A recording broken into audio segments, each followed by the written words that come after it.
Podemos chamar agora, então, Juliane Lins, que foi casada durante 10 anos com o presidente da Câmara, Arthur Lira. Se separaram em 2006 e tiveram 2 filhos. Boa noite, Juliane. Seja muito bem-vinda ao ICL segunda edição. Boa noite. Eu que agradeço o convite. E só dê um pouquinho de paciência comigo, que é o meu primeiro ao vivo e eu estou bem destemida para tirar essas conclusões todas aí, né, desses comentários todos. Novamente, muito obrigada pela sua participação aqui com a gente, tá? Juliane, desde a separação, você fez uma série de denúncias, né, contra o Lira, inclusive de ter sofrido agressões físicas, mas também sobre a vida política do atual presidente da Câmara. Vamos começar falando sobre o tema do momento, que é a operação da Polícia Federal em Alagoas. Quando a Operação Hefesto foi deflagrada e o cofre e malas de dinheiro foram encontradas com pessoas ligadas a Arthur Lira, a senhora postou o seguinte, vamos dar uma olhadinha aqui no post. Quando as instituições funcionam, os picaretas são pegos. Não cansarei de pedir intervenção no judiciário alagoano nos processos vinculados a Arthur Lira. Fui testemunha de acusação do maior desvio de dinheiro público de Alagoas. As digitais são semelhantes e os padrões os mesmos. A senhora disse que foi testemunha, né, do maior desvio de dinheiro público de Alagoas. O que a senhora viu? O que a senhora sabe? Na Operação Taturana, eu fui testemunha de acusação contra ele. E realmente eu vi tudo, digo e repito, os malotes chegavam lá em casa, as malas de dinheiro chegavam lá em casa, era contado, separado, distribuído. Então, eu vi, eu sou testemunha viva disso. Eu não posso negar o que eu vi, não é verdade? Então, o modus operandi está praticamente muito parecido. Está muito parecido. O sistema está idêntico, assim. A senhora conhece o Luciano? Boa noite. É difícil você estar falando sobre isso, porque eu nunca fui levada a sério, né? Eu sempre fui descredibilizada de tudo que eu falei até hoje.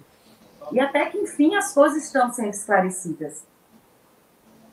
Mas o que a senhora viu de materialidade? A senhora via dinheiro, a senhora via compras de imóveis, a senhora via pessoas, outros nomes sendo utilizados, laranjas. A senhora poderia descrever para a gente um pouquinho mais, por favor? Eu via os malotes de dinheiro chegando, eu vi o dinheiro chegando, eu vi o dinheiro sendo contado, o dinheiro sendo distribuído em envelopes. Eu vi aquisições de imóveis, de fazendas, tudo em nome de laranjas. Inclusive, tudo isso faz parte de um processo que é uma caixa de Pandora. Por isso que eu falo da justiça alagoana, porque é uma blindagem em cima disso, né, do processo, que tem tudo lá dentro. Está tudo lá. Eu tenho provas cabíveis, eu tenho toda a documentação, eu tenho tudo. Mas, infelizmente, ninguém do judiciário alagoano faz nenhum pedido que é feito pelos meus advogados de COAF, de Receita. Ninguém é chamado, ninguém é notificado. E fica sempre essa compras, isso que eu posso falar na minha gestão. E o que se sabe agora, pois não. A senhora concordaria em receber alguém de nós para mostrar esse material que a senhora tem? Se mostra, eu tenho tudo isso, eu tenho um acervo pessoal muito bem guardado. Inclusive, eu demonstrei em alguns vídeos numa rede social minha. Foi a partir daí que eu mostrei algumas coisas, não detalhadamente, né, porque eu sempre fui calada, silenciada em meus vídeos, tudo meu é sempre censurado, sempre manda tirar do ar, eu acordava com notificações para mandar retirar meus vídeos do ar, enfim, eu sou muito silenciada. É uma blindagem que é surreal, é uma coisa fora do comum. Eu não sei por que de tudo isso, porque existe, está lá. É uma caixa preta, está lá. Tudo inserido nesse processo que é blindado. E tudo dele, ele faz com segredo de justiça. Tudo, tudo, tudo. Ele me silencia de todas as formas. Bom, a gente vai procurar a senhora para pegar todo esse... Pegar esse material e a senhora vai poder mostrar para o Brasil inteiro, né, Elô? Elô tem uma pergunta Exatamente, também. eu ia falar isso, Juliane. Eu vou aí te fazer uma visita, a gente vai conversar com calma. Mas eu queria te dizer o seguinte: quando a gente viu aquelas imagens, né, de cofre cheio de dinheiro, acho que aquilo não te surpreendeu nem um pouco pelo que você já conhecia.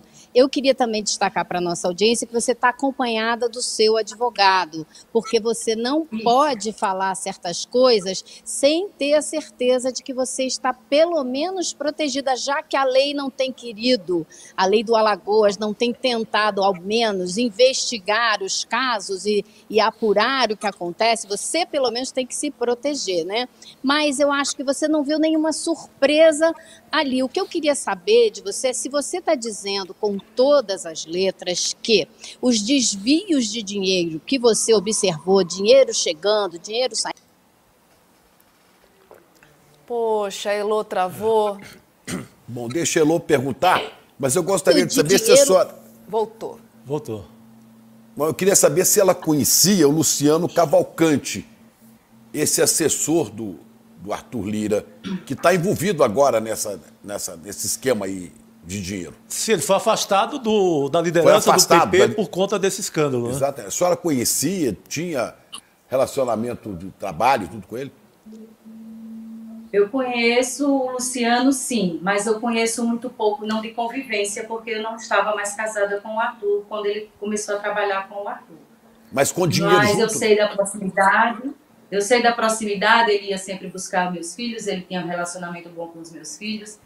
Enfim, eu conheço dessa forma. Eu não tinha proximidade. E o Catunda? Catunda. E o Catunda? O Catunda, dono da Megalink.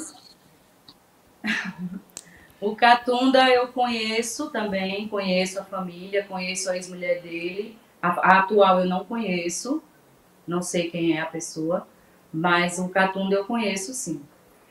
E com essas duas pessoas, inclusive, Luciano... uma época tentaram alugar até o meu apartamento. Tentaram até alugar o apartamento que eu tenho lá em Maceió.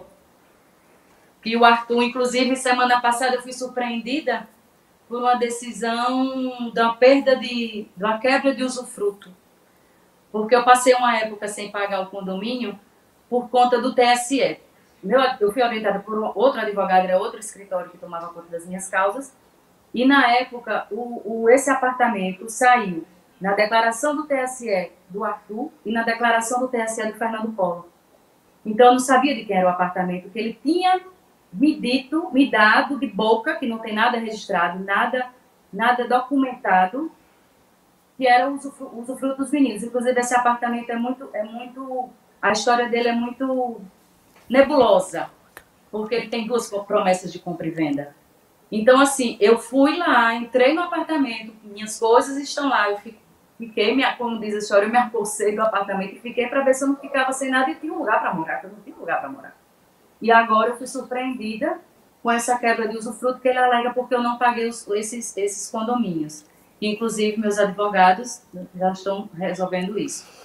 E depois eu voltei a pagar. Enfim, sempre querendo me silenciar, me denigrir a minha imagem, me constranger, me deixar como a errada da história. Aí agora um apartamento, porque uma juíza que ainda não deu a sentença de uma partilha de bens, de uma dissolução de união estável. Ela não sentenciou, mas sentenciou a quebra de usufruto de um apartamento que ela ainda não deu, porque não tem nada documentado. É muita coisa. Inclusive, repito, esse apartamento, o pessoal da família do Catunda tentou alugar de mim, da minha pessoa. Me procuraram, uma corretora me procurou, de imóveis, querendo alugar apartamento. Eu disse, não, para político eu não vou alugar.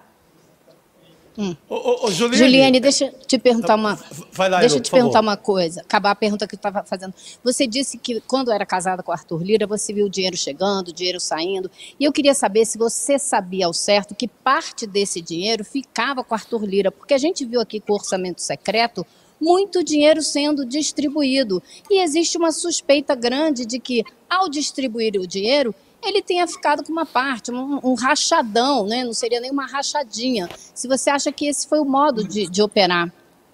Se você pode responder isso.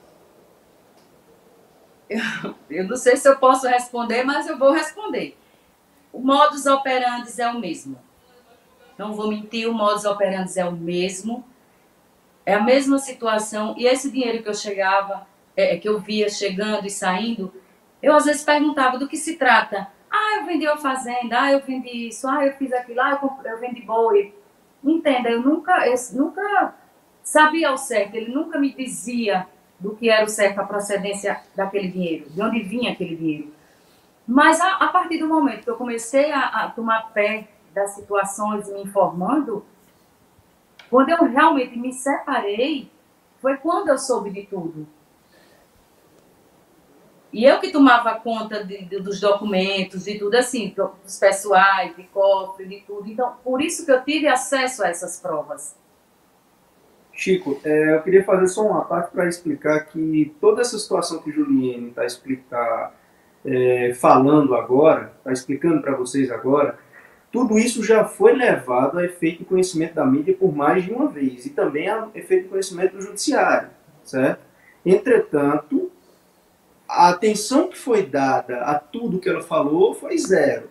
Inclusive, essa situação do dinheiro que foi distribuído já foi capa de revista, já foi notícia nacional, já saiu em jornais televisivos, em jornais escritos, e, apesar de ser uma notícia que, acredito, deveria chamar a atenção das autoridades competentes por investigar e punir esse tipo de conduta, assim como nos casos em que Arthur litiga contra Juliane no cível e no eleitoral, tudo ficou em panos quentes.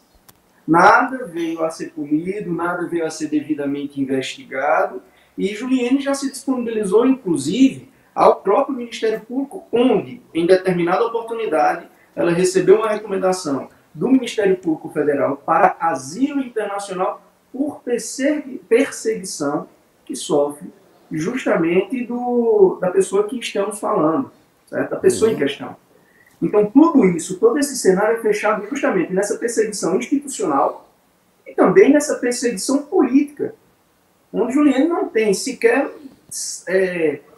uma liberdade de usufruir de bens que, de direito, são dela. São de usufruto, são de propriedade dela. Está sendo prejudicada desde o primeiro momento até o momento presente. Juliane, não são poucos anos essa situação. Desculpa te interromper, mas eu só queria comunicar a você que nós temos quase 30 mil pessoas acompanhando simultaneamente a nossa transmissão. Então, sim, você está sendo ouvida.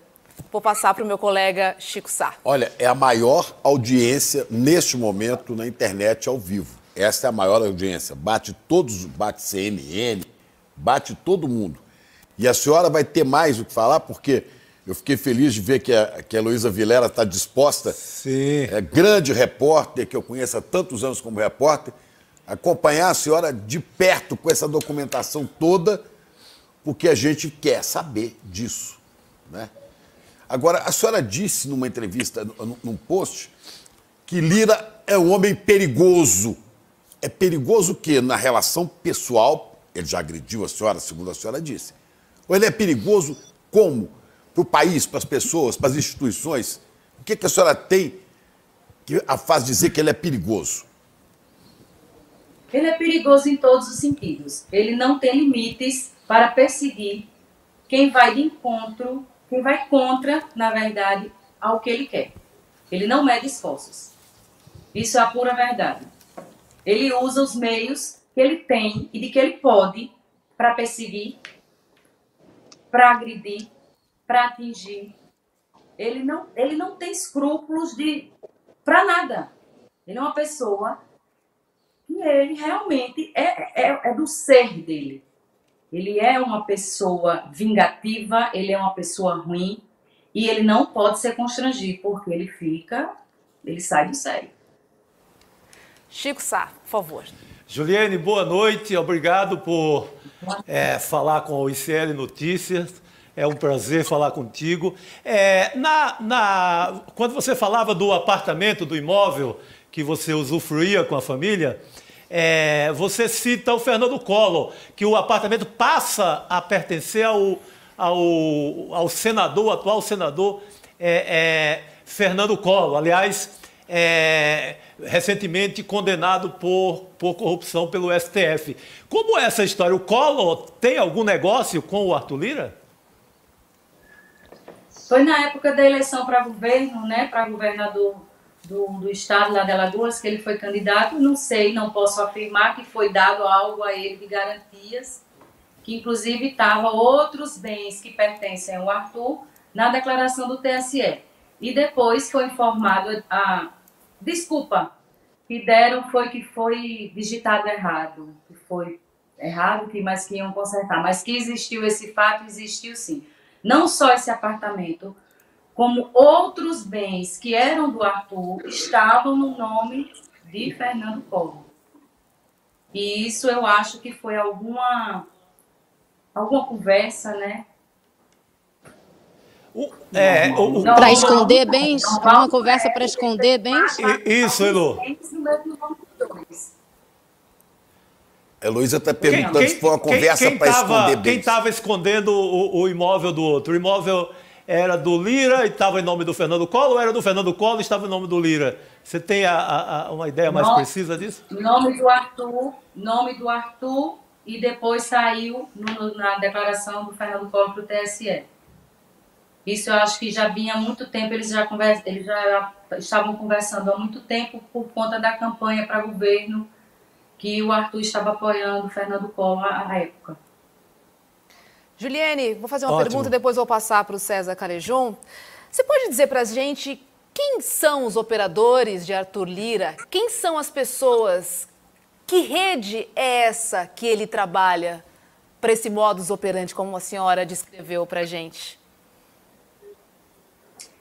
Na verdade, esses nomes eu não posso dar, porque eu já fui processada por conta disso, não é verdade, doutor Everton? Assim, eu estou sendo silenciada de todas as formas. Eu não estou podendo mais falar de vários assuntos, porque ele tem me silenciou, ele me calou, me amordaçou, porque são assuntos que eu não posso mais, que eu queria muito falar, inclusive, que são empresários, são donos de construtora. Eu não posso dar nome aos bois, como diz a história, mas eu posso dizer isso. São corretores de imóveis, outros políticos, exatamente, outros políticos. Então, a rede dele é uma teia muito grande. É uma teia muito grande. E todo mundo ali blindado. Entendeu? Ele é blindado por todo mundo. Todo mundo faz o que ele manda. É ordem. Então, tem ordem ali. E realmente é tudo muito bem esquematizado. E ai de quem não fizer o que ele manda, porque aí os encantos se dobram. César Calejón. Juliane, obrigado pela entrevista que a senhora nos concede nesse momento. Muito ao encontro do que a senhora acabou de dizer, a pergunta não é fácil, mas eu preciso fazê-la. Se a senhora já foi ameaçada, agredida pelo Arthur Lira, no caso de resposta positiva, o que aconteceu, e com base no que a senhora acaba de dizer, que quem não rezar a cartilha segundo aquilo que ele manda, existem consequências, eu gostaria de perguntar se a senhora acredita que o Arthur Lira seria capaz de mandar matar alguém. Ele não... Eu não sei a minha pessoa, porque ele me ameaçou, inclusive disse que onde não há corpo, não há crime. E ele tenta me silenciar de várias formas, é por isso que eu tenho essa necessidade de estar sempre me deslocando de um local para outro que seja seguro. Eu não fico mais em Maceió, porque eu não posso caminhar na praia, porque eu tenho medo, não é ele chegar e pegar e tá entendendo? Mandar, tipo assim, vai ser um assalto, foi um assalto, uma batida de trânsito, o cara disse, como hoje a gente vê diariamente nos jornais, desceu e discutiu, e ela, eu não tenho nada a ver com isso. Entenda, eu corro um risco eminente de vida, sim, eu sei muita coisa, eu sei o que eu sei, e eles sabem que eu sei. Entendeu? A agressão existiu, sim. Eu fui obrigada, coagida, a dizer que não tinha ocorrido. E é uma coisa que realmente me machuca muito, assim, mas vai haver, depois vocês... É muito difícil, me desculpe, mas é muito difícil falar sobre aquela noite, porque existe o Juliene antes daquela noite e o Juliene após aquela noite. Fui agredida, sim, fui obrigada a mudar o meu testemunho, fui descredibilizada por isso, fui desacreditada por isso. E hoje eu estou resgatando o meu nome, a minha dignidade, que ele queria me tirar. E ele não vai me tirar. Ele não vai tirar minha dignidade, nem o meu nome. Porque, como ele disse, que o prazer dele ia ser me ver morando embaixo de uma ponte, que era o que eu merecia. Dona Juliene, a senhora falou que ele é perigoso. Ele é perigoso para Lula, para o governo Lula, ou ele tem medo também?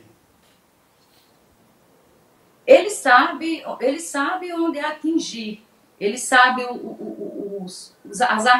as articulações que ele pode fazer. Ele gosta de poder, ele gosta de estar sobressaindo, ele gosta de autoritarismo. E ele veio de um governo que deu toda a carta branca a ele. Ele mandava e desmandava no governo passado. E hoje está diferente. Eu só acho que Lula não pode se render aos caprichos dele, entendeu? Eu acho que tem que ser muito bem planejado isso, muito bem conversado, porque, na verdade, ele tem sede de poder. Ele tem sede de poder. Eu acho que, na verdade, ele queria ser o presidente da República, por isso que ele quer estar lá querendo ser primeiro-ministro, querendo implementar isso, porque, realmente, ele não tem, eu não sei nem a palavra para definir a gana dele, a gana de poder dele, de dinheiro, de poder. Ele não tem, ele pisa em quem ele quiser, ele passa o rolo, o compressor, o trator e vai embora. Problema seu. E tá aí onde é que tá, né? E tá aí onde é que tá, né, Juliene? Deixa eu te perguntar uma coisa. Aliás, te fazer duas perguntas em uma. Você se lembra de algo concreto, alguma expressão que ele costumava usar dentro de casa, a maneira como ele falava, algo que, na maneira de falar, mostre essa sede de poder, coisas que ele dizia onde ele queria chegar? E depois disso, bom, queria que você me respondesse isso, eu vou te fazer uma segunda pergunta rapidinho em seguida. Não, porque ele sempre foi muito autoritário, ele era uma pessoa que sempre gostava de estar tudo no controle dele, do jeito dele, e ele, nesse aspecto, ele não conversava muito comigo, e porque na época eu era muito tolhida, eu era muito silenciada no sentido de eu não saía de casa, não podia sair, era um ciúme doentio, quando eu saía eu tinha que sair com segurança, ou com motorista, ou com algum familiar meu, ou com algum familiar dele. Então, assim, dentro de casa, ele sempre foi autoritário, de dizer assim, ele sempre foi exigente, né? Foi exigente no meio familiar, de educação, de se portar, que isso era uma obrigação minha, como que mulher tinha que estar ali para servir, para cuidar dos filhos, tanto que eu deixei de estudar, deixei de trabalhar, por conta disso. Mas aí depois é que a gente vai vendo as violências que a gente sofre, que as mulheres sofrem nesse sistema patriarcal. E eu não fui mais conivente com isso, foi quando eu me rebelei e disse, não quero isso para mim, não quero isso para minha vida. E sofri, e sofro até hoje as consequências disso. E agora a segunda pergunta é essa, você tem medo, Juliene? Porque você me disse, né, hoje quando a gente conversou no telefone, você falou que acompanhava o meu trabalho fora do Brasil e tal, e que você estava achando que você talvez tivesse que fazer o caminho inverso do que eu fiz. Eu vim para cá, você está achando que talvez você tenha que sair do Brasil? Eu creio que sim, porque realmente eu, meu atual companheiro, nós não temos mais condições de estar aqui. Porque, assim, eu preciso da segurança do Estado, eu preciso da segurança Tanto que foi recomendado pelo promotor da Operação Taturana, que foi excelente, ele fez uma recomendação de asilo político internacional, foi enviado todos os ofícios para a Damares, ela não me atendeu. Quando ela mandou uma equipe para Alagoas, que eu tive que me deslocar de onde eu estava para ser atendida em Alagoas, com toda a segurança que esse promotor me proporcionou, foi que ela chegou lá, uma psicóloga e uma advogada, conversou comigo e disse, você vai ter que se mudar, você vai para o extremo norte do Brasil e você vai mudar o seu nome, você não pode ter mais aparelho telefônico, você não vai ter contato mais com família, blá, blá, blá. Enfim. Aí eu disse, quer dizer que eu vou para o extremo norte, vou ser enterrada numa vala rasa com o nome de Maria. Não, muito obrigada, não é isso que eu quero. Aí foi quando o promotor disse, não, foi isso no ofício que eu pedi. Eu tenho esse ofício, inclusive, de recomendação, tenho toda a documentação. Tenho tudo para provar tudo que eu estou falando. Aí foi quando eu disse, não. Se o governo não tem nenhum... O governo da época não tinha nenhum interesse de me proteger, diante de tudo que eu sabia, diante de tudo que eu testemunhei. Entendeu? Então, realmente, eu não tenho medo dele. Medo eu não tenho mais, não. Mas eu não sei do que ele é capaz, do que ele, no auge da ira dele, do que ele possa fazer. Não Juliane, é ele, né? Num outro post que a gente vai mostrar agora, a senhora diz que até a CBTU, que é a Companhia Brasileira de Trens Urbanos, serve de cabide de emprego para aliados de Lira. A senhora diz o seguinte, olha, o mais curioso é que esta mesma empresa, CBTU, ainda está servindo de cabide de emprego para a esposa e irmão do assessor do Arthur Lira, alvo da última operação da PF. Que aliado de Lira ainda está lá? Desde quando? Mantido por quem? Olha, o que eu sei, inclusive hoje, teve aquele processo que ele foi inocentado, né? Ele não virou réu da CBTU, inclusive, aquele desvio de 106 milhões. Ora, se ele não foi ainda por 300 milhões que foi desviado da Operação Taturana, 106 mil ia ser fichinha, né? Lá tem o superintendente da CBTU, é o irmão do Luciano. A esposa do Luciano é lotada na CBTU. E tem uns salários e tudo aqui. Ela é R$13.300, o irmão do Luciano ganha R$19.487. A minha própria filha trabalha na CBTU também. E a minha filha não é filha dele, mas está lá com ele. Vários. Tem o do INCRA, o César Lira, é primo dele, está lá. O da Codevasf, Joãozinho Pereira, que é primo dele, aliado político dele, está lá, na Codevasf. Então, todos esses cargos é ocupado por familiares ou por amigos mais próximos. Irmão do Luciano, que foi afastado da liderança do PP, que é um assessor muito próximo do Lira. Não estamos falando de qualquer um conhecido. O Luciano, que tem o irmão na CBTU, Companhia Brasileira de Trens Urbanos, é irmão do Luciano. Então, é mais uma ligação. Mas, Luciana, eu queria te perguntar a relação... Juliane, perdão, querida. Da relação do Lira com as prefeituras de Alagoas.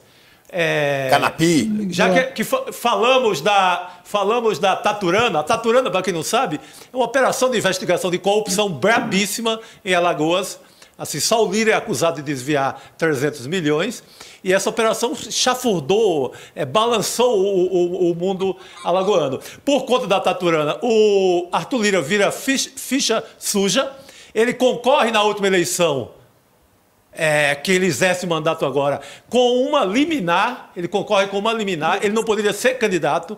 Ele protegido pela Justiça de Alagoas, ele concorreu com essa liminar. E por essa liminar é que ele é hoje presidente da Câmara. Mas eu gostaria de te perguntar a relação dele com as prefeituras, com os prefeitos, já que você falou dos envelopes de dinheiro, que viu muito isso dentro de casa. Qual a relação do Arthur Lira com as prefeituras, com os prefeitos de Alagoas? Não, ele tem várias prefeituras lá. Ele tinha mais, mas perdeu muitas prefeituras agora no último pleito. E por conta também, eu acho que do orçamento secreto, né? Que acabou o orçamento secreto, ele não vai ter mais como bancar as prefeituras, então cada prefeito está procurando como é que vai respirar. Mas ele tinha assim, mandou muito dinheiro para muitas prefeituras, para a prefeitura de Rio Largo, para a prefeitura de Campo Alegre, várias prefeituras. E eu tenho, não posso, né, orçamento secreto. Foi o que eu mais bati na campanha. Foi o orçamento secreto. Hoje ele não tem mais isso, então ele está amarrado e está esperneando porque quer alguma coisa, porque realmente perdeu o poder lá. Canapi. Perdeu muitos aliados por conta disso. Chico, e também vale citar que essa ação que você acabou de mencionar, que tem a liminar, essa ação também ainda está tramitando. Ele ganhou a liminar em primeiro grau, mas continuamos tocando a ação. Hoje ela saiu do STJ, está direcionada ao Supremo Tribunal Federal para julgamento.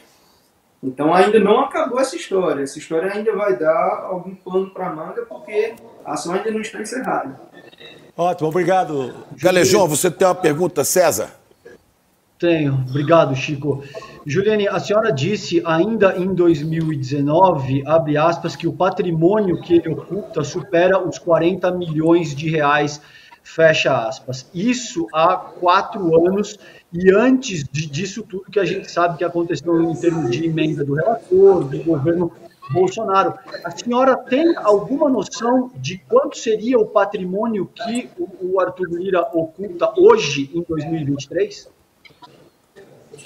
Olha, sinceramente, eu acho que esse valor deve ter quadruplicado, porque ele tem um apartamento de 10 milhões, ele quase isso, comprou frente ao mar ano passado, inclusive ele já deve estar morando nele.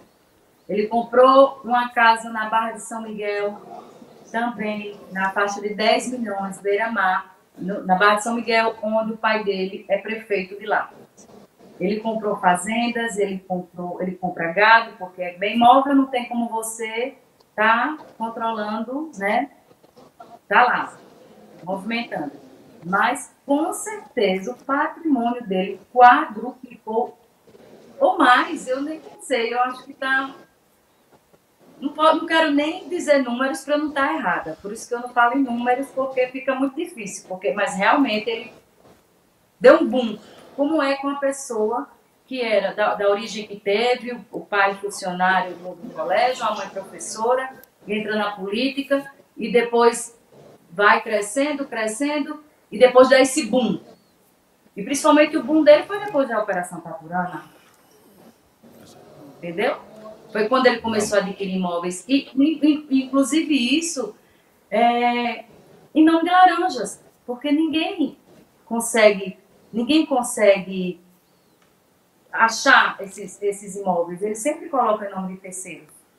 Só uma coisa assim, ou não, a Elô quer fazer a última pergunta, mas eu queria saber de Canapi, que comprou 330 kits por 5 milhões e 600 mil reais. Ele tem uma ligação estreita com a prefeitura de Canapi?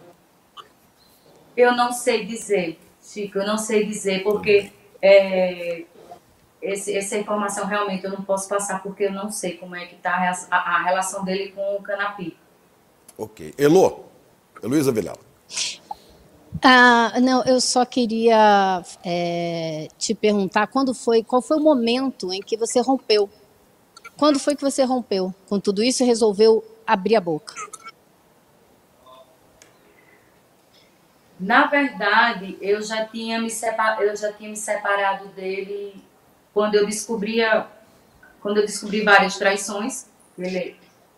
Desculpa até, isso é uma coisa muito pessoal, mas quando eu descobri as traições e a atual esposa dele, antes era amante dele, e já estava há muito tempo com ele, eu acho que uns 3 anos, eu ainda casada com ele, eu não suportei mais aquilo, não era aquilo que eu queria para mim.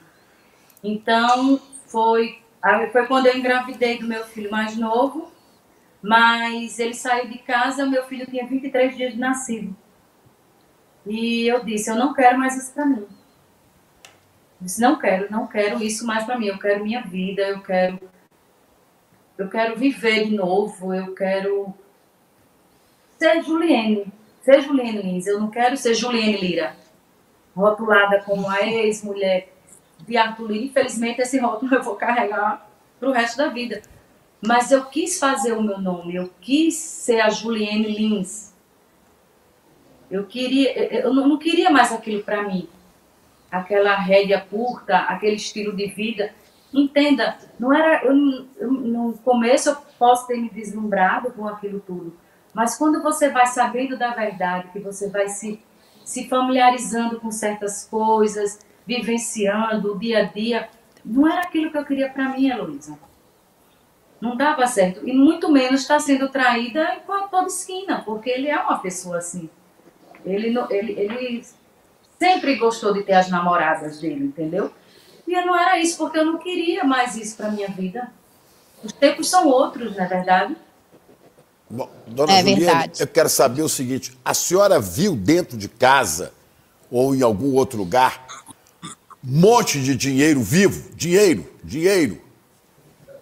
Dólar ou real? Dólar ou real? Vi real. Vi sim, real. Quanto mais ou menos que a senhora chegou a ver, o máximo? Ah, eu não lembro, porque... Sabe aqueles malotes de banco? Sei. Chegavam lá, os malotes de banco, e abria, e eu mesma ajudava. Ó, tire tanto para fulano, bota no envelope tanto para ciclano, tira ali, passa ali. Para quem? Chegava na sua casa? Chegava na sua casa? Outra coisa, não era ele que chegava com os malotes de dinheiro, não. Era sempre alguém que trazia. Com as malotes, com as malas, aquelas bolsas de viagem. Não era ele que chegava com aquela malinha lá. Nem com Mas mala. esse dinheiro era sempre entregue algum na casa importante. da senhora? Sim. Esse dinheiro... Na casa de vocês? E ele ia para Sim. quem? Para gente da política local ou ele ia para Brasília, para outras pessoas? Não, porque quando eu estava com ele ainda era deputado estadual, então era para a política local. Tá bom. Para os políticos do estado. Juliene, nossa entrevista já está quase acabando, mas eu queria deixar o microfone aberto para você, para suas considerações finais, né, sobre esse momento que você vive, sobre a sua coragem e o que você espera, né, qual a sua perspectiva, a sua projeção, né, para os próximos dias. Eu primeiramente queria agradecer o espaço. Muito obrigada pelo convite, Heloísa. Tenho imenso prazer de estar aqui. Obrigada a todos vocês. E eu espero que o Brasil mude. Eu espero que haja alguma coisa. Não sei, gente, a gente tem que reagir. Não pode mais ficar da forma que está. Todo mundo querendo mandar. E ninguém quer ser mandado. Existem hierarquias, existem poderes, cada um no seu lugar. Eu só quero justiça, eu quero viver em paz, eu quero ter um lar, eu não tenho lar hoje. Eu vivo pulando de local em local por segurança. Eu quero ser ouvida. CNJ, por favor, haja nos meus processos, vá na Justiça de Alagoas e veja o que está acontecendo lá. Dona Juliene. Ministério Público, me ajude. COAF. Porque eu estou precisando de ajuda, eu estou precisando ser ouvida. COAF, Receita Federal, COAF, Sim. Receita Federal, provocada pelo próprio Ministério Público, não é? Pelo próprio Ministério Público, órgãos, os tem que ver como é que... O Ministério das Mulheres, eu apelo. Eu estou fazendo um apelo aqui ao vivo. Por porque eu favor. estou precisando de ajuda. Pois não? Não vi. Por favor, não, esse espaço é para você. Eu preciso realmente de ajuda e de apelo e de ser ouvida. Eu digo e repito, meu processo que existe em Alagoas, tem lá processos meus, que é uma caixa de Pandora, é a caixa preta. Eu pedi tudo isso a todos os órgãos, mas as juízas, na verdade, que foi uma se averigou suspeita e agora é outra, não notifica ninguém. Está lá 17 anos parado, engavetado. Então, eu peço ao CNJ que tome uma providência em relação a isso. É isso que eu coloco nas minhas postagens. CNJ, por favor, faça uma intervenção no estado de Alagoas, porque o negócio lá está demais. Está um escárnio. Está um escárnio. Eu fico tão indignada que eu já falei tanto e ninguém me escuta, gente. Ninguém vai fazer nada, vai ficar isso aí acontecendo e operações em cima de operações e situações e situações e nada acontece. Não é possível. Tem que haver uma posição. Tem que haver uma investigação. Tem que ir lá a juíza do meu processo, já que não faz os pedidos que são solicitados. Os deles são atendidos de pronto. Os meus, não. Por quê? O que é que está vendo? Que blindagem é essa? Não. Vamos acordar, né, Brasil? Juliene Lins, novamente, muito obrigada por compartilhar informações, né, informações íntimas, inclusive, do casal e sobre toda essa operação, que nos ajuda também a entender, né, todas essas denúncias, né, que a senhora fez, mas entrar no detalhe, né, pela oportunidade da senhora ter dividido com a gente os questionamentos de todos os colegas em nome da comunidade ICL. Queria te agradecer. Muito obrigada. E o apelo que a senhora fez, né, que sirva para o Ministério Público. A senhora falou que o patrimônio dele cresceu 4 vezes, não foi com dinheiro da política, que o COAF, a Receita Federal, investiguem isso, o Brasil precisa. Esse apartamento que vai para o Collor, volta para ele, só isso, pô, tem que... Tá tudo aí. Muito obrigado. Heloísa Vilela, obrigado por ter convidado a senhora Juliene para essa entrevista, né? E eu espero que você continue